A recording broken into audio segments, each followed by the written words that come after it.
Easter పర్వదినం సందర్భంగా స్థానిక సెంటనరీ టౌన్ చర్చిలో ప్రత్యేక ఆరాధన కార్యక్రమాలు నిర్వహించారు.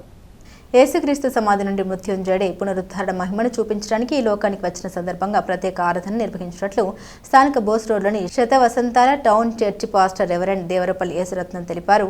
ఈస్టర్ పర్వదినం సందర్భంగా టౌన్ చర్చిలో ఆదివారం ప్రత్యేక ఆరాధన చేశారు. పలువురు భక్తులు పాల్గొన్నారు. ఆయన దైవత్వానికి నిజమైన రుజువు. యేసు ప్రభువారి ఖాళీ సమాధి ప్రభువారి యొక్క దైవత్వానికి పరిశుద్ధతకు రుజువు. ఆ తర్వాత ఖాళీ సమాధి తర్వాత చాలా లైఫ్ ఉంది, చాలా జీవితం ఉంది. ఒక సనాతన బ్రాహ్మణుడు ఇచ్చిన అద్భుతమైన స్టేట్మెంట్ ఈ దైవజనుడి ఉంది తెలుసా. నాకు సిగ్గు కూడా వస్తుంది, భయం కూడా వస్తుంది. పునరుద్ధానం మీద మేము ఎక్కువ ప్రసంగా చేయలేకపోతున్నాం. పునరుద్ధానం గురించి సరైన అవగాహన సంఘంలో ఇంకా సద్దుకైలు ఉన్నారు. సద్దుకైలంటే పునరుద్ధానం మీద వారికి నమ్మకము లేదు. క్రీస్తునందు ప్రేమైన వాళ్ళారా, తెనాలి పట్టణ పురప్రజలకు మనం చేస్తున్నాం.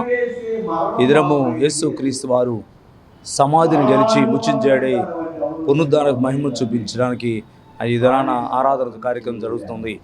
సెంటనరీ టౌన్ చర్చి మరి ఈ కార్యక్రమాన్ని తలపెట్టింది.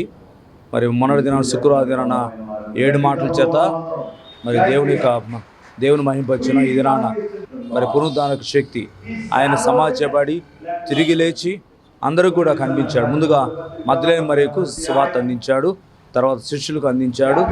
మరి పునరుద్ధానక శక్తి ప్రభావాన్ని పొందిన మరి సంఘం మరి ఎప్పుడు కూడా ముందుకు వెళ్ళాలి, ఆత్మీయంగా బలపడాలి. దేవుడు మరి సంఘాన్ని బట్ట దేవుడు గొప్ప కార్యం చేస్తూ విశ్వాస జీవితం ముందుకు వెళ్ళటానికి పరిశుద్ధ దేవుడు మనకు సహాయం చేసి నడిపించునుగాక. ఆమేన్. మరి ఈస్టర్ శుభాలు టౌన్ చర్చ్ తరఫున అందరికీ తెలియపరుస్తున్నాం. Thank you very much.